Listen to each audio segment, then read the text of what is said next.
Hey guys, welcome to another episode of the Mobile DJ Mastery Podcast. We in the house. It's another weekend. We're getting cheek. I don't even know what I'm talking about. Might be getting some cheek, we're getting some ass. But anyway,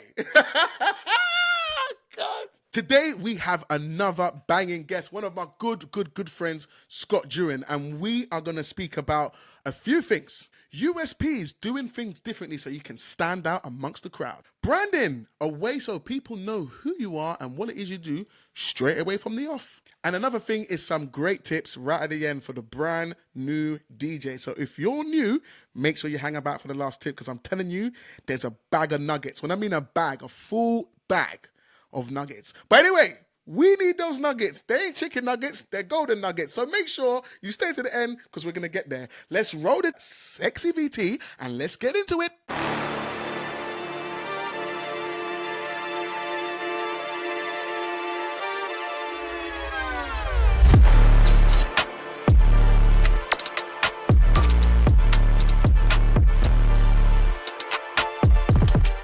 Oh my days, we have the man himself, Scott Durin. How you doing, my broski? I'm very well, mate. How are yourself? Yeah, not too bad, not too bad. We got sunshine today, do you know what I mean? So when the sun shines out, it kind of gives us that nice smiley energy and all that different type of stuff, man. Before we get into stuff, Scott, there's a couple of questions and some things I definitely want to bring to the table. Some things I know that you're passionate about and some other things that I've found of you as well, which I know we can share with the people that will get a lot of value from it. But before we start with all that, I want to start by talking about how you kind of got into the DJ world. How did you become the DJ that you are today as the man, as Scott Durin? Where did it start? To be honest with you, I think I started going out early days with my uncle Paul. My uncle Paul was a DJ, but he was more kind of a run-of-the-mill sort of mobile DJ, if you like, just sort of doing your classic parties and all the sort of style of music that you would Generally play and stuff. kind of expect to hear at a mobile party. Do you know what I mean? Like all the Jackson classics and all that sort of stuff. And for me, I kind of thought that was it. Once you entered the world of DJing, that was what you kind of had to play, really. So I kind of followed in that path from the beginning. It was only then when I went into doing a nightclub. I went into doing a nightclub when I was 18 years old, and even then I was playing 70s, 80s, and 90s, and all the stuff that I've been playing as a mobile DJ. So I still didn't know that this cool world of DJing actually existed still. Yeah. It was only then when I sort of branched into the culture to clubs that actually I then started trying to make my way around and see what else was out there. And the level of DJs that were out playing at the time were just phenomenal. And actually playing all the stuff that when I come away from DJing myself that I'd listen to, but I kind of thought when I was listening to like Luck and Neat, like Piano Loco and like all that sort of stuff that I thought I really like. Like I like this sort of stuff. Yeah. But I just didn't think it was possible to play that sort of stuff out in the big wide world. Yeah, 100%. So yeah, that was it really. And then that kind of branched into culture stuff, and yeah, the rest is history really. I mean, that's kind of what gave me the love for actually thinking to myself like this. There's a different world out there for DJing. And when you say culture, so is that kind of like the area that you cover? Are you sort of staying in one area or do you branch out? Kind of how are you doing in terms of geography? Where do you prefer to cover? So I think, to be honest, when I grew up, I grew up in a village, so I kind of thought I needed my passport to kind of go anywhere past the age 12. To be fair. So yeah, but for me, when I started DJing, it was like Clacton, that kind of area, and then Colchester was effectively like the big town for the clubs. That was kind of where all the big clubs were. In Clacton, there was maybe 2, 3 clubs, and that was it. Colchester probably had about 15 to 20. So it just felt like a much better night out, really. But yeah, mainly for me as a mobile DJ at that time, doing what I was doing, it was probably, yeah, that sort of Clacton Colchester area, really. I didn't really branch out much further. And in terms of like when you was doing the clubs, did you have like residencies? Was you booked by promoters? Like what sort of work was you doing? Was it just bars or how was it? How did it kind Yeah, of? I mean, as soon as I went into Colchester and I kind of had a look at that scene, I was desperate to get into it. So, I mean, I went in like really hungry to a point that I was saying to a guy that owned a club in Colchester, and I went straight in at the top. There was a place in Colchester called Cube, and it was kind of like I don't know, like the place that was like, oh, like, Cube's the place to be. And The I was like, place, the main place, the main that's spot. where that's where I get to. And Hmm. for me, it weren't really a case of working up to it. I was like, well, I want to go there, like now. Now, yeah, yeah. And bearing in mind as well, like, I couldn't mix, like, I couldn't mix at all.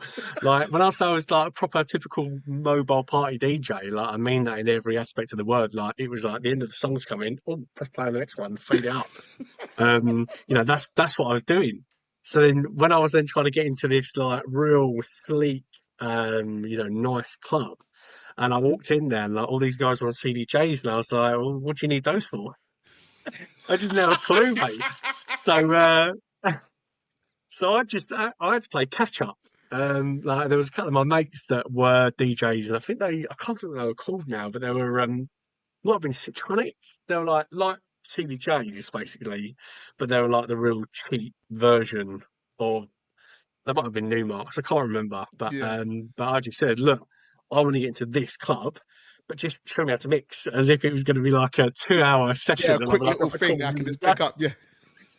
that was it. So anyway, so I did. I'd done like a couple of sessions with my mates at the time, and then yeah, I said to the guy that owned the club, I just said, look, I'm a DJ, I'm branching into Colchester. I'm confident that you'll like what I do, so I want you to still pay the DJ for his night's work at the club, but can you give him the night off, and I'll do it for free. Nice. So your DJ is not missing out, Not missing out, still on the getting money. paid. You're getting experience. Yet. Yeah, and then that way, if he does need a night off in future, then you can, I'm available. At least you know what I've done. You've not missed out. He's not missed out, and it's good for everyone. Hmm. So that was kind of my way in. And when I'd done the gig at this place, he said to me, he said, "You're the best and the worst DJ that we've ever had in this building." I said, "I don't understand. I Yeah. don't understand How how does that that happen? works." So he said, well, you're the best DJ that we've ever had. He said, because we're I don't know how to describe it, but like quite a classy venue. Like people don't get wild. It's all about Instagram photos and, Oh, yeah, it's a bit high end more like drinks and that kind of thing. aesthetics. Mm. Yeah. And he said, and we don't have people dancing on tables in this club. And that's what we had when he was in here. He said, Hmm. so like atmosphere wise, amazing. He said, but I took nothing on the bar because I took nothing.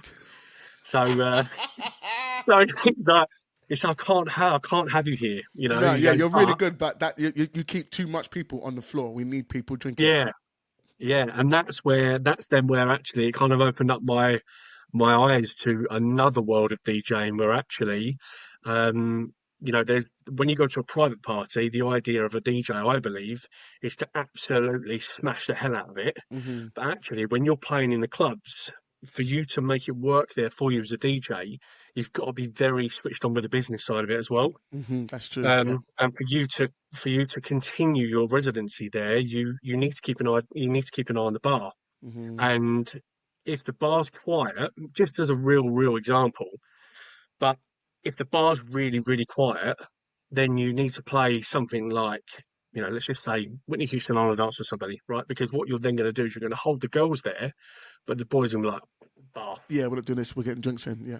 You see what I mean? And then all of a sudden you've then got the bar going, and then once the bar goes quiet again, the girls have got the drinks, and then actually you're going to go, right, Drake, God's plan, or whatever.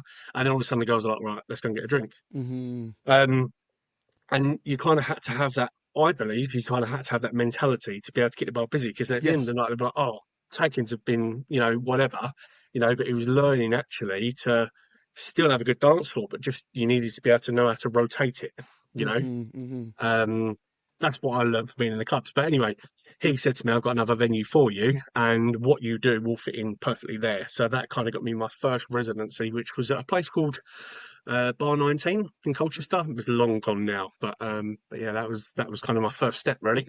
Okay. And then so when you were saying like you when you first came in you wasn't beat matching, when and how did you actually learn to beat match? Because as you see on my socials, I'm always banging on about beat matching and things of that nature.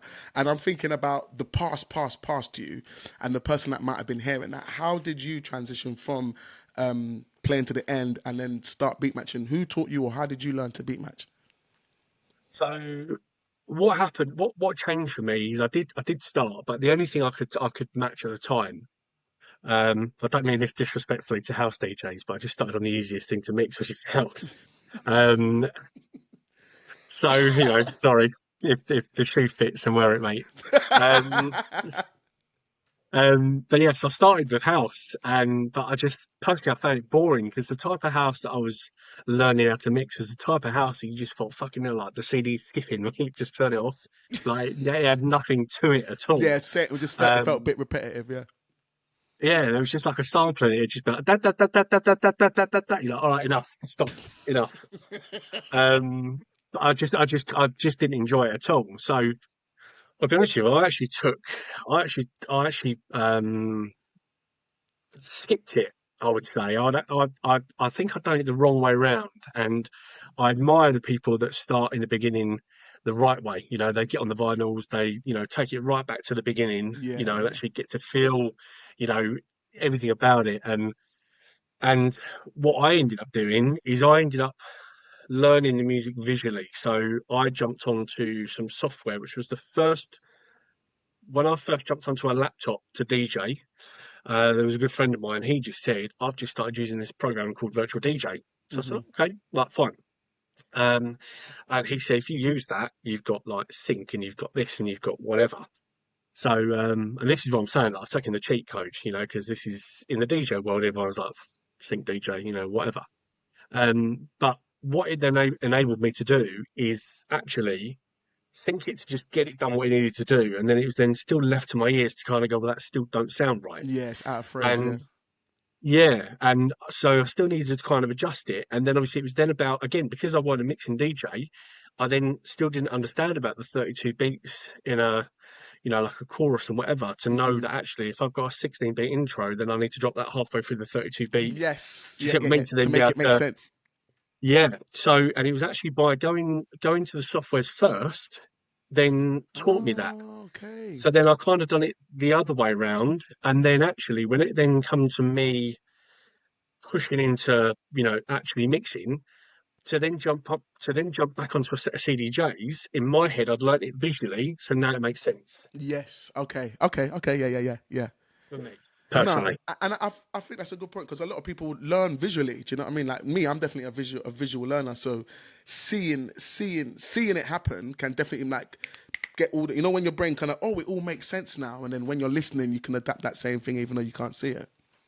Yeah, and I feel like as well, like sometimes you can. I think one thing that's important to do as well is obviously your research. And I was really really lucky in the area that I grew up in, or sort of grew up in the DJ world, because there are so many, like, even DJs that you'll know as well, that are like from my area. Like, I was in the clubs with them, like Sammy Porter, for example. Hmm. Like Sammy Porter used to DJ at like an event that I used to run. Like, I used to run the event and book the DJs, and Sick. Sammy was one of my DJs.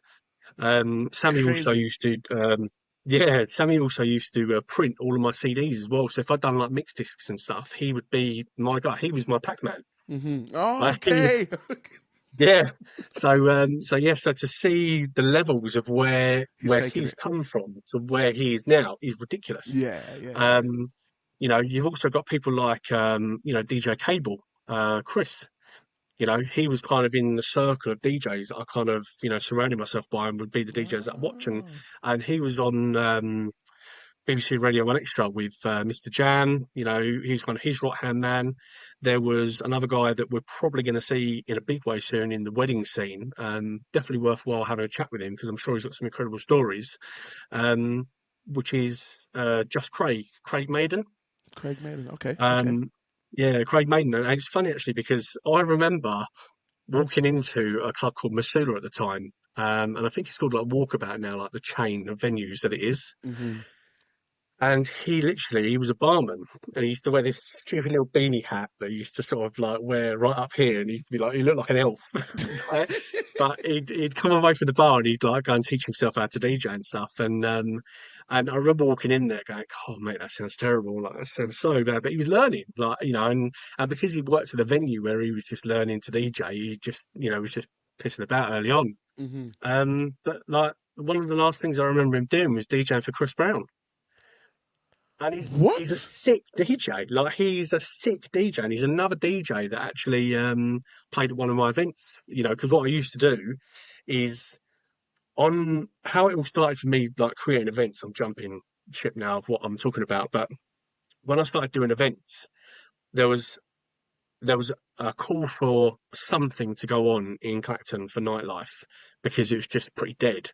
But for everyone in Clacton to get over to Colchester to be able to experience all the DJs that are in Colchester was just ridiculous. So I created this night called Flair. And Flair, we used to be at the boardwalk on Clacton Pier. There was like a club as you go down to Clacton Pier on the right hand side. So what I said was, well, what I'll do is I'll create an event where I get all of the Colchester DJs that I respect, and I then bring them down to there on a Wednesday night when no one's going to be working, Yeah. and we'll literally just have an hour slot for each DJ. Okay. And then we brought in like guest DJs like Richie Don as well. Remember Richie Don? Yeah, yeah, yeah, yeah, yeah, yeah, yeah, yeah, yeah. Big Yeah, name. yeah. So yeah, so Richie Don was yeah, one of my DJs. Sammy Porter was one of the DJs. Yeah, DJ Cable. Just trying to think, there was some other guys from Kiss as well that we brought in. I think it was Stuart, if I remember his name. I can't think what his Do you surname know is how now, much but that lineup would cost today, Scott? That lineup that you just mentioned there would cost a bomb today. yeah, You was just getting them in on a absolutely. Yeah. Wednesday. Come on, guys, come in, come. I'm not. I'll tell you what. I'm not even going to tell you at the time what I was paying him because I can guarantee you, mate, it would cost you more money to get your car cleaned than what I was paying him at the time, mate. So yeah, No, man, them beginning stories, man, is definitely what it's all about. And it's funny you mentioned that because it's funny, like even with some of the DJs listening to this now, if they keep pushing and pushing, they don't know where they could go, but they have to start so they can go there. Like Sammy Porter is a perfect example. Like you're saying, he was, printing cities. Like he was hustling. What you're talking about then, he was like hustling, grinding, them times now. But now he's international. He's flying all over. He's part of the big brand Love Juice, and there's a soap that he's a producer. He's got tunes in Beatport, all that sort of stuff. Do you know what I mean? So yeah, it's yeah, it's good to hear those kind of things because it shows DJs. It doesn't matter where you start, whether you're being booked on a Wednesday to play for less than to wash your car, to what you could end up doing in sometimes 5 or even less years. Even DJ Cable's come onto my radar recently because he has these videos that went viral where he's DJing. It looked like a day brunch party or something like that, and he's dropping grime and the crowd's going. When I mean bananas, I was like, yeah, this guy's on fire. And he's even explaining about like drops and how he does his things and the reactions and stuff that he's getting. I'm like, yeah, this guy, he knows what he's doing. Like, fully knows what he's doing. So everyone's got to start somewhere, man. Everyone's got to start somewhere. All right, so but Scott, yeah. man. Sorry, go on. No, I was going to say, but yeah, but even for the urban side of it, for the R&B, for that kind of thing, even Sammy at the time was like pushing boundaries of what he was playing, but then even like people I went to school with as well. I don't know how much you know about sort of specialist kind of house stuff, but I don't know if Max Chapman rings a bell Yeah, to you. Do yeah, you bro, remember he's massive. Max? He So went he to your plays at my school. gym. I went to school with him. Yeah. No way. Yeah, so basically, he phoned me a little while ago, and he just said, "Look, Scott, like I need somebody to come and DJ at David Lloyd's because they've asked me to do it because there's like a membership thing that they do with DJs and stuff." So he was just like, "I can't do it. Do you want to do it?" So I said, "Yes, Yeah, no worries, thank you very course, bro. much." Yeah, I love that. But yeah, but all I'm saying to you is like I've just been very lucky because like these are people that have been like local to me and within my kind of quite close. I'm not saying me and Max are friends or and have those interactions on a regular basis. But what I'm saying to you, like locally, there's been a lot of talent within our area that I've been very lucky to be able to kind of branch out and see if I wanted to kind of thing. Scott started it with bare big brand names, but okay. Good names. Just dropping bombs, whack. Yeah, you know that guy, pow, pow, pow. I'm like, oh my days. Yeah. But it's like we're saying, like there was a time when they wasn't those big names. They were just DJs, like similar to ones that listen to this podcast now, and they were just just normal guys. But it just shows where you can take this thing if you really really want to. Yeah, and it's the same as well, like when Max was proper trying to kick off his career and stuff. Max was playing down at the boardwalk in the same venue that I was trying to obviously launch my Wednesday night event. So Max was actually the resident DJ of that venue before I launched my event in there. So to be able to see everyone's journey and everyone's growth is mental. And then when I see him in the gym and I'm like, how's things? He's like, yeah, I'm off to Miami next week. Yeah, Like, it's mental. yeah. Max is. Like, He's a big it's brand. ridiculous. He's a big DJ, and it is. It's nuts. It's nuts. All Yeah. right, so one of the things I did see on your Instagram, Scott, I was scrolling back. I'm scrolling back, and I saw a DJ booth that you had. It was a video DJ booth, man. What happened to that booth, Scott? Like, what happened to it? It looked cool, had wheels, had lights, like it looked good. And obviously you're not using it anymore. So what happened with that booth that you used to have? Trying to sell it, mate. It's in my garage still. He's literally and trying to get rid of it. Um, I think the only reason for it was just because it was I had this vision that I kind of wanted to everything I've ever done. I've always wanted to be different to just what's out there in the market. Hmm. And I didn't want it to stop with the equipment I used. You know, everybody just had these black star cloth things and whatever. Hmm. And I was quite fortunate because my other half's dad is a joiner, like cabinet maker. And so I Okay. just said to him, like, I've got this vision in mind of what I want. You know, I want to have a TV, but I don't want to have the TV that I've got to hang it every time and put it back in a box and rev the cables up and all that sort of stuff. I just want to just roll it in, drop it down, crack on, you know, and it Hmm. will be done. Hmm. Um, but yeah, it's just so heavy and it's just awkward to move around and yeah, I'm just kind of it's just had its day really. And I just feel as well like there's a lot more out there now that's a lot lighter, it's a lot more sleek and clean cut. Hmm. I just think yeah, I'm ready to shake things up a little bit. But yeah, So in terms of that booth, you still have it, but the reason that you don't use it much because it was what it's hard to manage. Is it because it's wooden? Is everything sort of built into it? And what makes it so hard to maneuver? well, I think the main reason for it is because on the front of it is obviously where all the weight is. So, and then when you put the wheels on it, because it's quite skinny anyway, it kind of wants to tip. So you're constantly battling it to try and keep it To keep it upright. up one side, yeah. And then if you get to a venue, if you get to a venue and it's like got a gravelly path or whatever, it's difficult to kind of push it through the stones. And then if you get somewhere and there's a couple of steps there, then yes, you can have a ramp. But sometimes there's other bits to go over, and it just got too much. And I just thought I've had enough of this. Hmm. Hmm. Um, and I think the main reason for it as well is quite cool to make it. But what happens is with that DJ booth is I've made it so I can lift up this flap, like take this like wooden desk away. I then can climb into the DJ booth and then stand up basically in the middle of it. And I made some handles on the inside of the booth, so I can then stand up with the DJ booth, step off the trolley, and then just put it down and then climb out from underneath it. Ah. Since making it, I've put on a little bit of weight, so that doesn't work too easily either. Yeah. Can't fit in it anymore. Can't So, fit in it so anymore. yeah. And you had like a lighting truss, you had like a big lighting truss. Was that hard to set up? Because I was looking at it today, and I was just like, wow. One, I didn't know you had a TV booth. I thought it looked pretty cool. It had like lots of little white dots on it. I thought it looked good. There was one event where you had it set up and it was up on a stage, which I don't know how you got it up on there, but it looked good because you had the light up letters next to it with the light up booth. It all looked very uniform, and I thought it looked really cool. But and then you had like this lighting truss, which the truss to me looked quite big. Was that hard to set up? Not too bad. I think these sorts of things is just if you've got a team where you've got like, two or three people with you, then it's not too bad because you can still get in and out of the venue, like in and out of the venue, like within, like half hour or whatever. Yeah, fairly decent But when you're time. Yeah. doing it, yeah, but when you're doing it, like if you turn up and someone says to you, well, you can't bring your stuff in until this point, then it gets to a point you just think, oh, like I've got so much to bring in, Hmm. and that truss came in three parts, and Hmm. it wasn't something you could kind of carry, two and then bring in another one. It was kind of one at a time. Yeah. Um, so it's like three trips just for the truss, but then you need the lights and I think sometimes, I mean, you'll know this as well, but I feel like venues are very right. You finish now, Like hurry out you up and go. get out. Yeah, we need speed is of the essence. Yeah, and I think it was like an hour and 20 minutes or like, an hour and a half to like pack up my stuff and go, just because obviously I do it by myself rather than having Hmm. anyone with me. So it was just taking too long, and it's Hmm. really Hmm. fiddly. And then if, so for example, you lost a bolt, then obviously that then meant that your truss weren't then going to stay up, Strict. Yeah, and yeah.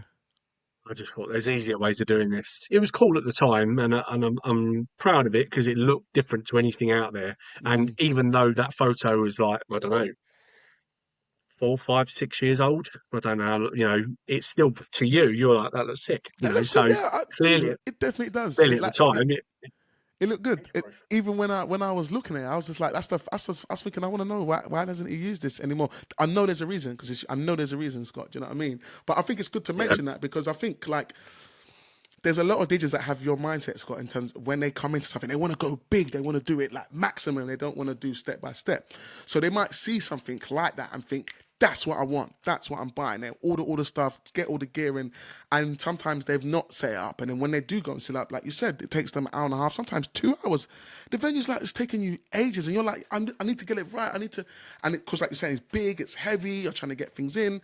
So sometimes it's good for DJs to sort of like take your time and build yourself up to that, and also try and think about like logistically how is this going to work. Do you know what I mean? Because I think sometimes we can have some amazing ideas but we might miss out some of the logistics, and then like you're saying, we'll buy something and we're like, a year in, let me change it for something else. But personally, I thought that setup wasn't too bad at all. Definitely the booth on the wheels and stuff, I was like, it looked good. But like I said, I was thinking there must be a reason that you're not doing it. And obviously we speak away from this, you've got the booth that you've got now, but you're going to be making a new booth or as well. You're thinking about some new ideas, which I don't want to disclose unless you want to disclose. But I think now we'll leave it to people for when you bring out your new booth and how it looks, because I think like it shows that you're a bit of an innovator in terms of keeping things up to date, keeping things fresh, and keeping your setup looking unique, which we all love, and I know you do as well.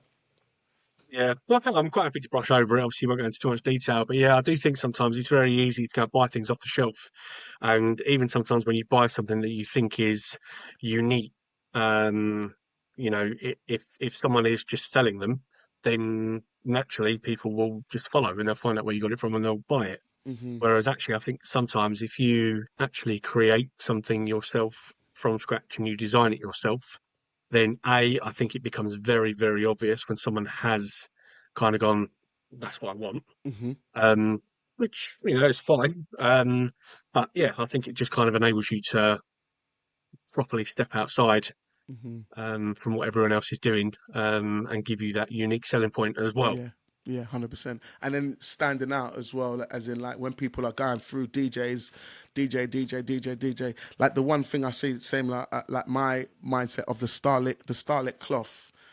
Booth, the black and the white one. Personally, I think it's an old school stylings. It's something that's been happening for years and years and years. And I think there was a time when it looked really, really good. But I think in today's market, having something new, having something different, and also, like I said, going back to what I was saying before about standing out and straight away someone seeing, your setup and knowing that I've not seen nothing like that before because it's been custom designed by yourself. So, similar to like what you're saying, sometimes buying something and making an edit on it can definitely help him once again in making you stand out and look a bit different to everybody else, which is super important. It's all about that USP. It's all about that USP.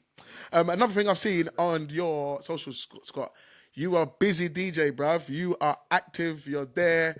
Well, I know it's when the season starts to kick off, once again, like we always see, the 360 videos, active, out, bam, bam, bam, bam, bam, bam, bam. What would you say is maybe like I don't know, two or three of the main places where majority of your bookings come from? So, um, I would say the majority of my bookings probably come from there's a group called Milsom's. Hmm. So I feel like because they've got a few venues within um, sort of within that group, then collectively I would say the majority of my stuff probably comes from Milsom's.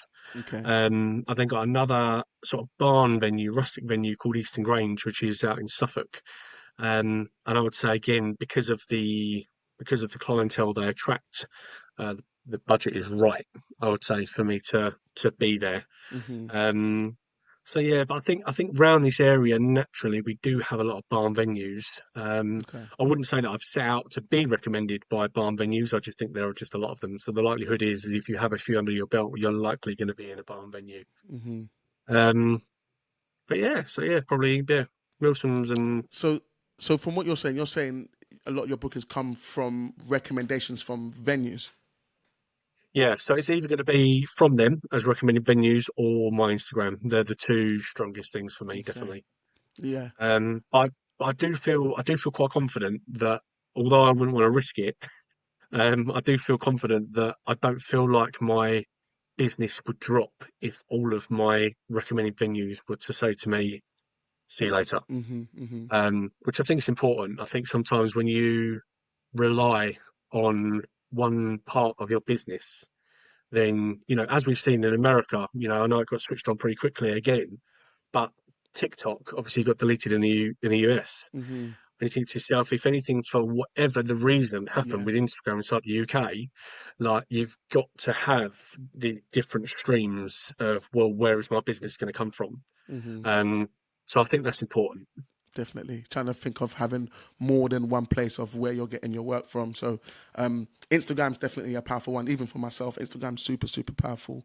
And obviously we get the recommendations from, past clients and stuff like that. That's why it's always great to do a good job when you are doing. So when people see you working, usually wherever you DJ, you're likely to get another booking from every single kind of party that you do. But I think you're definitely right.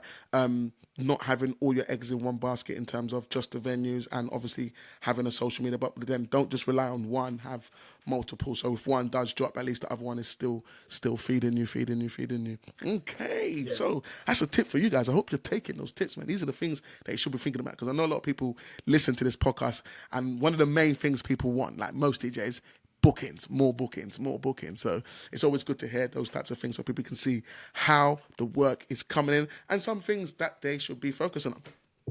But Scott, one of the things I know that you are passionate about is branding. You're heavy on branding. Even as I'm talking to you now, look, you got your S on your t-shirt.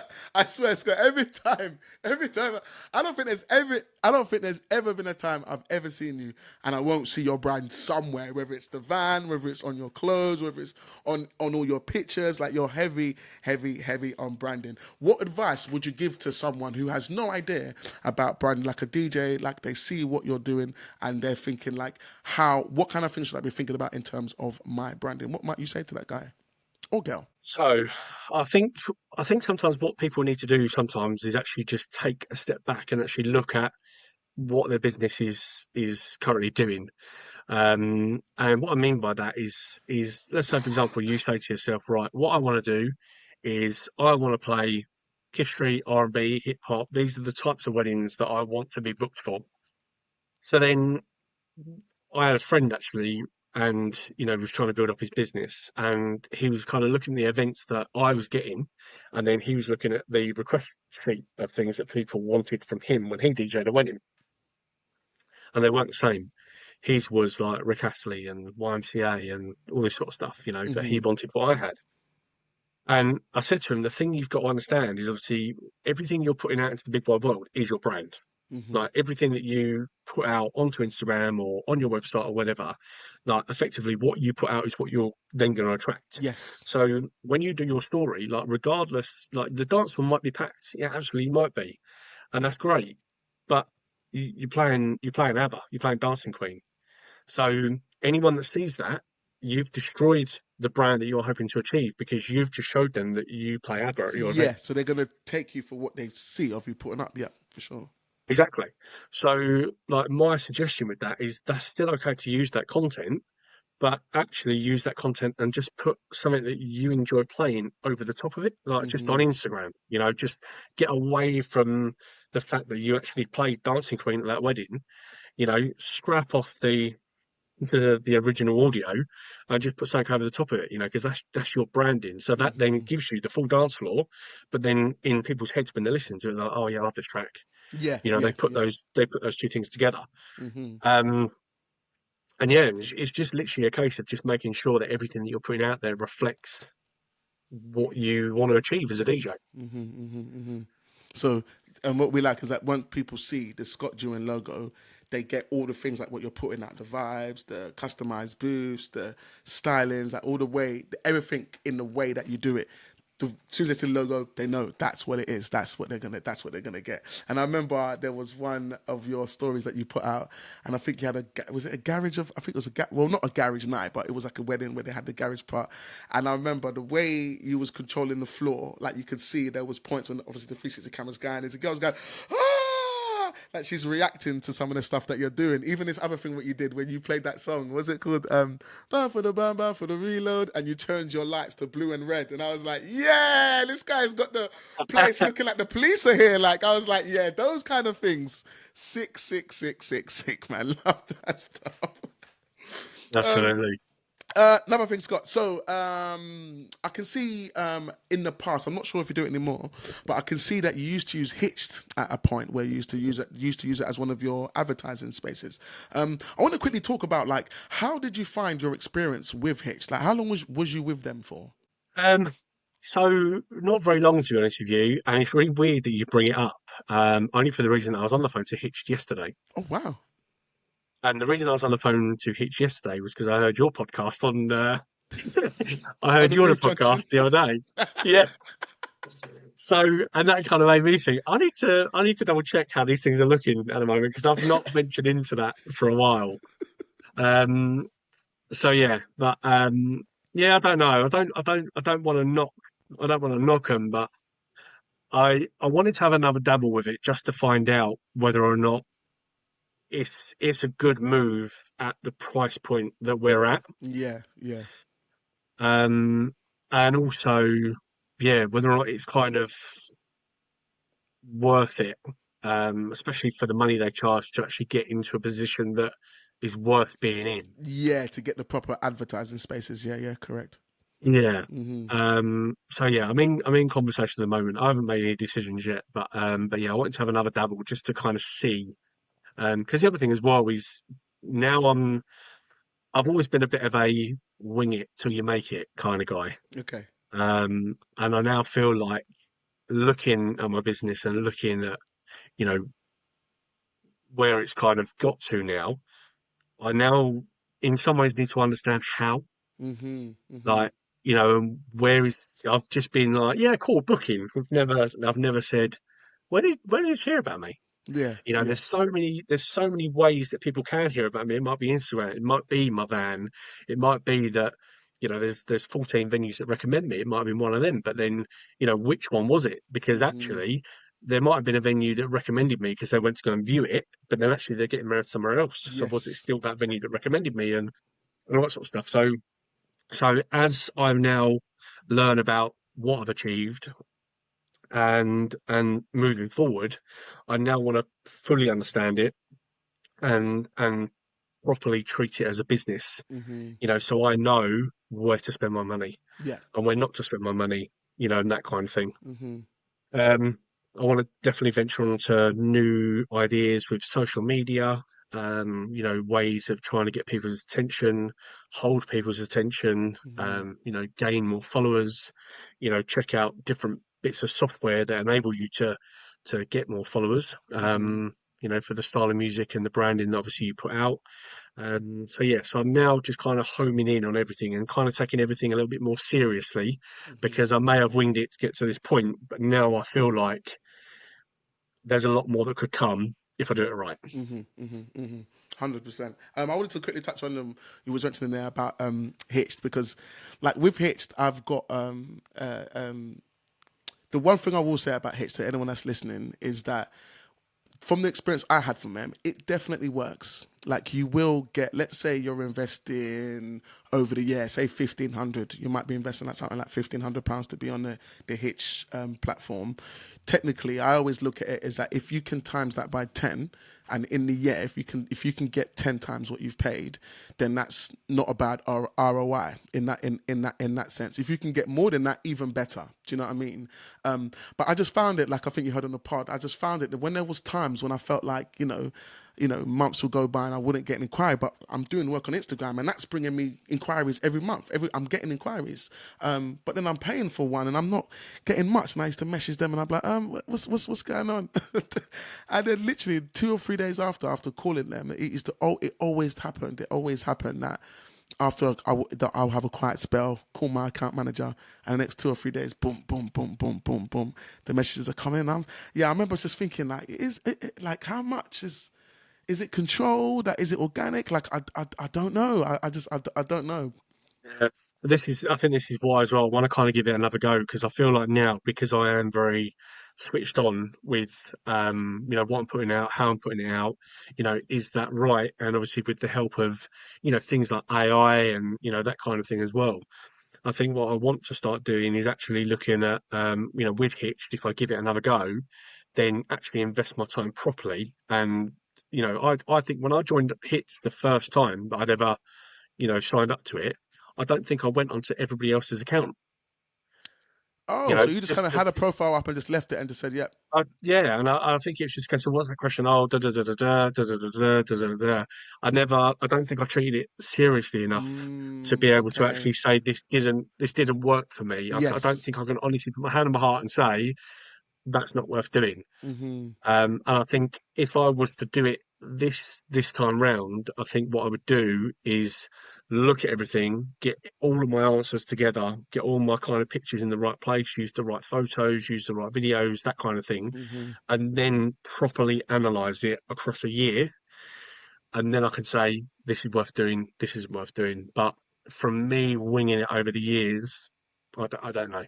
Okay, okay. So yeah, with mine, I kind of I did try to track it as much as I could. And one thing I did find out about Hitch, what I will say, is that I got all the types of clients. So when you're talking about like, because what I charge now, I wasn't charging when I was on Hitched. So so yeah, so then maybe I was in the maybe for certain clients I was in a certain realm, but just based on my price.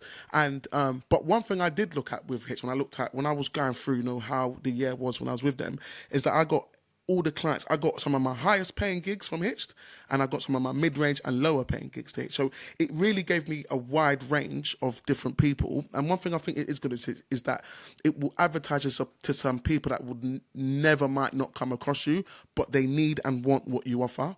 And Hitch can help make that link because there'll be, like it's like when you go onto Facebook and people are like, oh, can you find a DJ? Oh, can you? And in our minds, we're like, finding a DJ is easy, but to the general person, it's actually hard. They don't know where to look, they don't know where to start, they don't know anything. So Hitch's marketing for their own brand is strong. Like I don't, I think there's a couple of other brands that are very similar to Hitch, but from what I know, I think they're at the top. I don't know if there's another one better. I know a couple of other brands, but I don't know if one is better than them. And their system is great. They've got the app where you can kind of book everything, and it makes it really easy for new couples to find services that they're looking for. But I did get a bit of everything. So a part of me was thinking, similar to yourself, Scott, I might jump back on there. Because I feel like I'm different now. To when I first came on there before, I'm different. So I might give it another go. Because one of the things that similar that we talk about is that when you charge a certain rate, you actually have to advertise more than your average DJ because you're pitching to a different type of clientele. So maybe let's just say if I could press an advertising button, I press this advertising button, I spend 50 quid, and that's going to get me out to 100 clients. With the price that we charge now, we might have to press that same button, but we need now 500 clients to get what that 100 clients used to give us before. So being on these different things can definitely help. So yeah, I might be going back on there myself to see what is going on and give it another year. And the reason why I'm happy to give it another year is because I know I'm going to get my ROI. I got my ROI last time. There's no way I'm not going to get it again. So it's not a loss of investment. It's definitely going to return and give more. So that's a tip for some of the others. Absolutely. I think sometimes as well is also understanding what you can achieve by yourself as well. Yes. Because the thing is looking at, you might get 10 times, your ROI on it. But the thing is actually is if you didn't pay for it, would you have been able to pack out your calendar anyway? Mm-hmm. I think that's the other thing to weigh up, when you start looking at these sorts of things. Mm-hmm. The other thing as well is I think both me and you, I think when I was on Hitched, I think I might have been charging about £650 for an evening service or Mm-hmm. £700 for an evening service, when I was advertising on Hitched at the time. As you know, things have drastically changed for me on pricing for that Oh, side of things. So yeah, more than double that if now, Scott. You're more than double that now, bruv. Do you know what I mean? But I feel like with Hitched, if there is people that know that the music and the vibe and the atmosphere is all important to them, then actually they might be adjusting their budget to reach £1,000 plus or Yeah, to whatever. invest in what they want. Yeah. And yeah, whereas I feel like with when you go in at that market of wedding DJs between sort of £600 to £1,000, there might be 50 DJs to compare. And that's Mm-hmm. why you're not getting anything back because people can't be bothered to compare those 50 DJs. Mm-hmm. Where actually, when you spend £1,500 plus, there might be six, Yeah. Yeah. so then actually It's they are easier going to to look at it. whittle Oh, down. yeah. So it's a weird thing to say, and it's something that I'll continuously shout about, but I kind of feel like it's easier. I get easier clients, easier gigs, easier everything Yeah, everything. when Yeah. you take yourself out of that pool. And the bit that annoys me the most about that pool is I believe technically as a DJ, I will never ever ever put myself up there and say that I'm one of the best DJs. Hmm. As far as my sales and my marketing and all that sort of stuff and personality and customer service with the clients, like amazing. And they will get a good night, don't get me wrong. But I'll Hmm. never ever shout about the fact that I am an incredible DJ. I'll never do that myself. Hmm. But when I look at some of these guys that are charging £600, 700, like I look up to some of them as Yeah. DJs and think, Yes. Scott. Same. Same. what are you doing in that pool? Hmm. Like come out, like come and get in the hot tub. Like it's nicer in It's here. nice in there. It's nice in there. Like your pool's not even heated, bro. Yeah, yeah, bruv. You're shaking. I can see. There's no space in that pool, neither, bruv. You're touching other people. Like, come over here. We got space. My arms out. I'm getting served drinks. Come on, bro. Come over this. That's what I mean. And that's what I actually wish people would understand sometimes. And it makes it easier for the clients as well. Hmm. Because, if you've got this amazing DJ, and he's 600 quid, and then you've got another DJ as average and he's 600 quid, and you've got And you got someone another else DJ and that's he's oh, crap right, with a crappy charging setup, and 600 he's quid. 600 quid. It's a minefield. It is, and it's difficult for the couples. It's much easier for the couples to go, do you know what? Should we just spend the extra 500 quid and just relax that we've made the right decision? Hmm. Hmm. And you kind of make it an easier decision for them because they know that if they invest that a little bit more, they're going to get what they want. Hmm. Hmm. So I think people make it harder for themselves when they try to be competitive.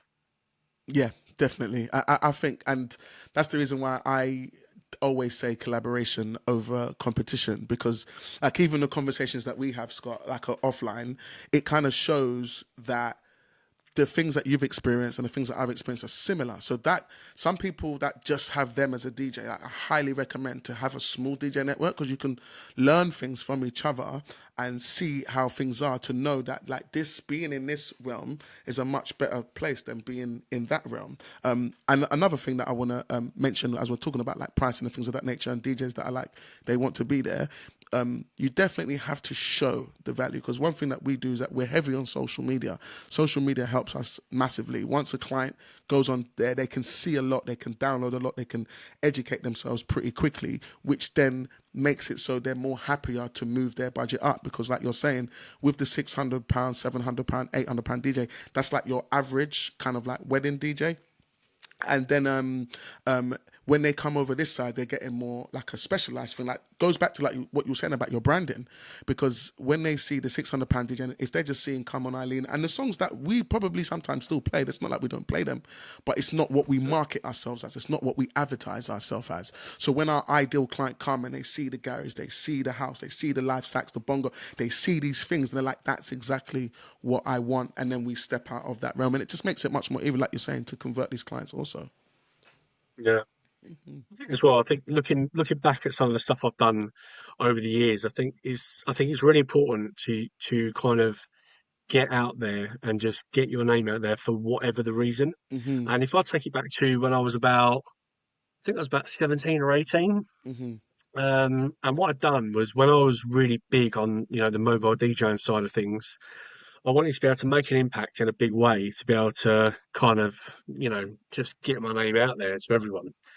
And what I'd done was, it sounds really cheesy at the time, but I'm not going to lie, I don't regret it at all. And, if I was in the same position again, I'd do it again.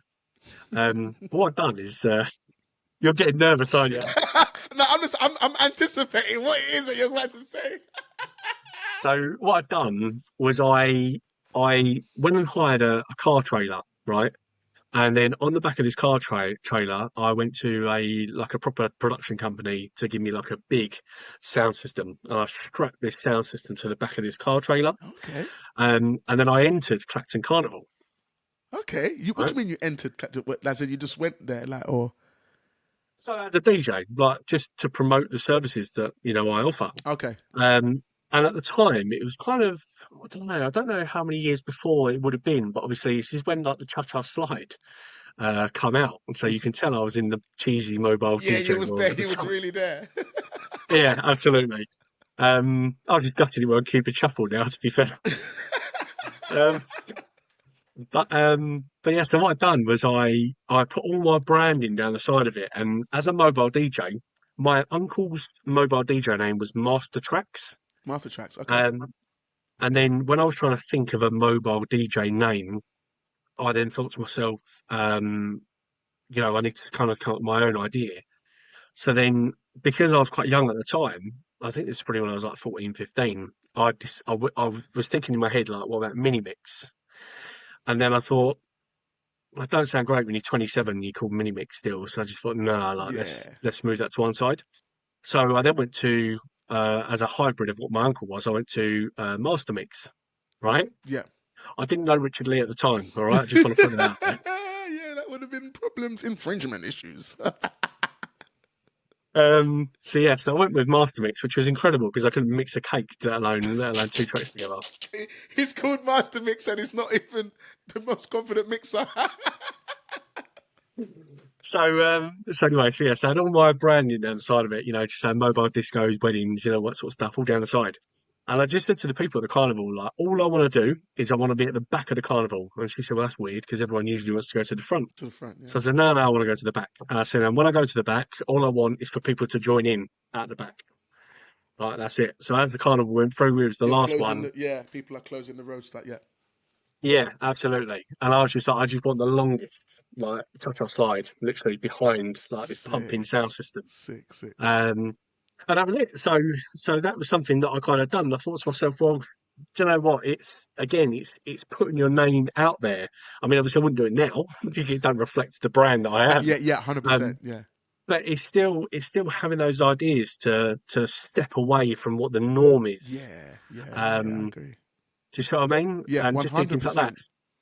And then my most recent one, which is fully in reflection of my brand, is the events I've been running recently, DJ Scott June and Friends. Yes, yes. So this was an opportunity for people to actually come and experience a night with me and friends. So I had a singer, Yasmin Wood, who welcomed people in. She was singing while people were having drinks and that kind of thing at the bar. I had two saxophonists, I had two bongo players, I had a magician going round, I had a roaming photo booth mirror, like a pizza oven outside, and full lighting production and all that sort of stuff, just to kind of say, look, if you're big on entertainment, this is what I can provide for your big day. Hmm. And it was quite nice because I left it open to everyone. So people that had been to one of my events before that knew what to expect and they wanted to, come and have another night with me and Johnny and the bongo player Yeah, and whatever I yeah, could do. So then I then knew that the vibe would be there from the beginning because they'd just yes. crack on. But then also the people that were then thinking about booking me or the saxophonist or the bongo player or whatever could then come along and actually see the atmosphere that it creates, which helped from the fact that people that have been to see us before come along. So that kind of just took care of kicking the night off. Hmm. And then naturally everyone else just joined in.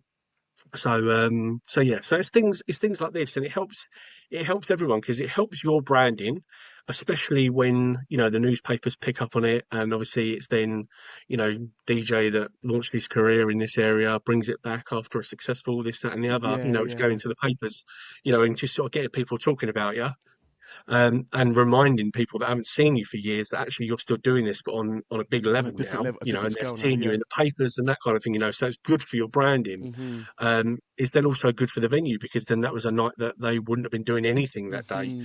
Hmm. So then they're then getting the bar sales and getting more days for their staff to work and all that sort of stuff. So it's finding things that actually you can benefit from whilst improving your brand, that helps everybody. Hmm. Hmm. Yeah, 100%. I fully agree with you. When it comes to thinking out of the box, it goes to like when I done the pop-up stuff. That was like doing something organic and doing something different, and it gets that attention like that. I think that idea of the carnival is sick. Like that is a sick idea because even as you said, to go to the back, you knew you was going to get it because no one wants to be at the back, but you had a plan where the back worked for you better than the front. The front you wouldn't have been able to achieve like the cha-cha slide and those kind of numbers. But when you're flat at the back and facing everyone backwards, there comes a point where there's just like people all the way down. Do you know what I mean? And those kind of things, definitely thinking out of the box to help your brand will definitely help, because when people see things they haven't seen, they'll stop and look, whether it's on social, whether it's in the newspaper. If you can show them something a bit different and still advertise a service that they know and they understand and they would use, but advertise it in a different way, will just give you much more bigger reach, man. Much more bigger reach. Take that tip, guys, man. Think out of the box. All right, Scott, last question, my man. So I want you to imagine, yeah, for whatever reason, everything for you changed. I want you to imagine all your venues that recommend you stopped, or just it just disappeared. There was no more coming. Your van gone, everything gone. Your equipment, Instagram, zero followers. I want you to imagine everything, just for whatever reason, you woke up tomorrow and everything's gone. Everything's there's nothing. You've got, maybe, let's just say, in terms of funny, you've got like £1,000 to your name and everything is gone. If you had to restart everything, what things do you think you would do in the first couple of weeks to try and get yourself back up to where you are now? And all you've got is £1,000, the knowledge you have now of everything you've done, but everything else has disappeared. What might you do to restart your mobile DJ business? Well, I still have my contacts. No, Right. just the That's a different knowledge. one. Just the knowledge. That's a different one then. Um, okay. So I think personally, what I would do is I would get myself the bare necessities of what I know I would need to be able to achieve what I achieve. So I think what I would probably do is I would go out and I would buy myself. I think sometimes buying quality is important. So I think what I would probably do is I would take myself to a nightclub, and the money that I had, I would invest into a decent laptop, to make sure that obviously it doesn't let me down, because I feel like that can impact badly if something lets you down. 100%. Um, and I think I would reiterate your advice on actually, I've actually got one as well, the Numark Go, Yeah, the go to go. 60 Yeah. quid mixers. Yeah. So I think I would use that, and I would take myself to a nightclub, Okay. I think. And then I would, because I feel like social media is such a big thing these days, I feel like sometimes when you get the numbers through the door of a nightclub, instantly, then I feel like there's ways and means of being in a nightclub that you can attract followers quite quickly. So I think if I was to set up my new Instagram directly, I think there'd be ways of, I don't know, maybe putting, messages up in the club to say if you've got a request, send it to this, and then start building up, people's details, for their Details, following and all messaging that you, sort of stuff. following you, sending the requests through Yeah. Instagram or things of that nature. Yeah, yeah, yeah, yeah. Exactly, and start building up, so I'd say to them, like, before you can put in a request, you need to follow me, and, that kind of thing, Yeah. like the sensible stuff behind building up your following. From that point onwards, from playing at the club, I think I'd kind of then use that, because that then means that rather than trying to get a real sound system for £1,000, I would start in the clubs, start building my money up, and the money I'm getting from the clubs build up that money to then be able to go out and buy myself a decent rig. To then start attacking, like the wedding scene. And I would always go, my end target would always be to go to weddings. Yeah. I'm not bothered about festivals, I'm not bothered about birthday parties. Yeah. It's weddings is where the money's at, unless you make it big, big, big time. So once I've then got a decent rig, and when I say decent rig, again, it would have to be something that is fresh and has not been seen before. What I would then do is I would then approach venues and I would say to them, I've got a brand new setup. It's not like anything you'd have seen before. And I think your venue is the perfect venue to show off this setup of what I can offer. Is there a day that I can pop in? I can just set up the stuff, take photos of it, and then come away from you to then put it up there. But I'd hold that back until I'd gone to another 10, 15, 20 venues, all high-end wedding venues. Um, and then that then means that when I've then got all of that content, I could then start going onto my Instagram and saying, I absolutely love the way that my equipment looks at this venue, and I cannot wait to DJ my first wedding here. Once I've then made that post on Instagram, I think I would then start following all of the people that follow that wedding venue. because then that means that they, in their head, believe that I've been to that venue a few times before Yep. and my setup looks sick in that venue. Yep. So then I then think that from that, the inquiries will then start coming in because it looks like I've been part of that venue. And then once I've left that for probably a week or two, I then do that same thing at another wedding venue, put up another post and say, I can't wait to be back at this venue, and then go to that venue and start following all of their couples. Hmm. And I think that is what I would do to kickstart my career again. Scott, that was a fantastic answer. The reason I asked this question is because I always think about the guy that was brand new and they want to get to where we are or whatever. And I think hearing the knowledge that we have and what we might do in that situation can really help a young DJ. So everything you said there was major key tips. Guys, if you never picked up on, I was there like, damn, I might take that one myself. Let me just put that one on. I might even take that one myself. But I like the fact that you started in the club. You said, I'm going to go in the club. And you was focused on your following. You're very focused on the following because you've got to build that power, right? You've got to build that power. But I think going into the clubs first with the laptop that won't let you down, but the cheapest controller money can buy. So you can still mix, you can still do your thing, save your money, get your rig. Then when you get your rig, get something unique. Master mixer, mate. I'm the master You're mixer. the master mixer.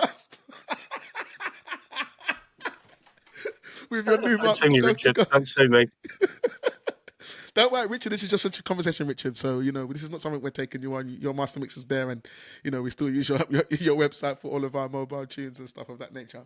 But guys, I hope you got some great tips for what Scott would do if he started, because those are the kind of ideas. Depending on where you're at in your journey, you might be able to take some of those to kickstart some things that you can do in your local area, or how you. So it's just basically some ideas of things that you can kind of do now in the stage that you're at now, depending on where you're at. So thank you so much, Scott. I didn't think you was going to say that. That's why I was just sitting thinking, okay, unique. I'm Okay. interested to know what you thought I was going to say. What way did you think I was going to go with it? I'm I interested actually, to know I now. actually didn't know. I actually did not know. But I did what you came up with. I didn't think that. But when you're saying it, I'm like, that's a good idea. It's a good idea. With a strategy like that, in 12 months, you can be very far to it. You would have started with 0 followers, nothing. You just you would have got your logo design, maybe put it on your thingy, and in 12 months from there, you might be recommended at some of these venues that you went in. If they saw your setup, there's opportunities, there's networking opportunities there when you're saying to them, can I come on a Tuesday afternoon, just set my gear up and take some pictures, and you might offer them something. I think a great thing to do if someone wants to take your idea is to, when you do go to the venue, offer value. So not only are they giving you the space, hopefully for free, and you can take pictures and whatnot, maybe you can take some pictures for the venue. You can say, look, man, I've been on your website, I've been in your Gmail or on your Google account, and I noticed there's a couple of great things in your venue that is not up on there. So I've taken some pictures. Hopefully you've got a photographer if you've got the budget, but I've taken some pictures of these things that I think clients would love, and I'm happy I just want to send them to you. Like, they're just, free of charge. Here you go, here's some images. And if there's anything you like, use it for your marketing, like, go for it.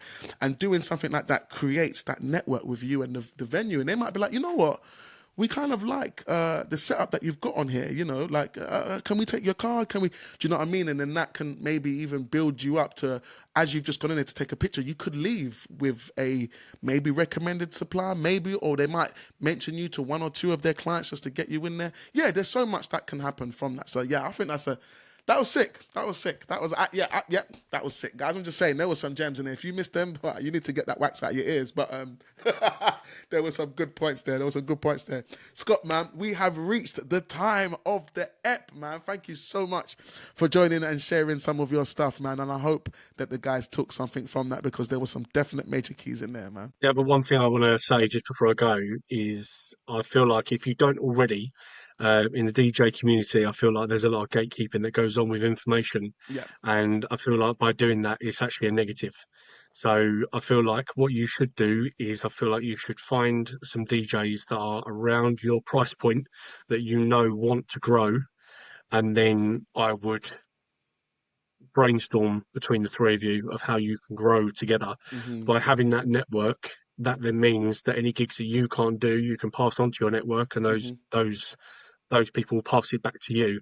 So you've automatically then got two more streams of income. Yeah, So yeah, I do think it's incredibly important, and then when you grow together as together. well. So, and then if you're worried about increasing your price, but actually the other two people have, if those people inquire with those DJs and they are at that price point and you see yourself as equal as you grow, Hmm. then it should hopefully give you the confidence to put your price up as well Yeah. because they're getting it and they're recommending you. Yes, yes, yes, yes, definitely. DJ Network, I think, out of a lot of them, is probably one of the strongest because not only can you, like you said, there's other streams of income, there's support, there's idea sharing, there's talking, there's so much more things than just the bookings. The bookings is 100% bonus, but all the other stuff that comes with having a DJ network, and that is simple as like a WhatsApp group, and like you said, 3 people or 2 others that have a bit of a similar style to you, a bit of a similar price to you, so if you're 100% when you're busy, you can pass them on, and there's a high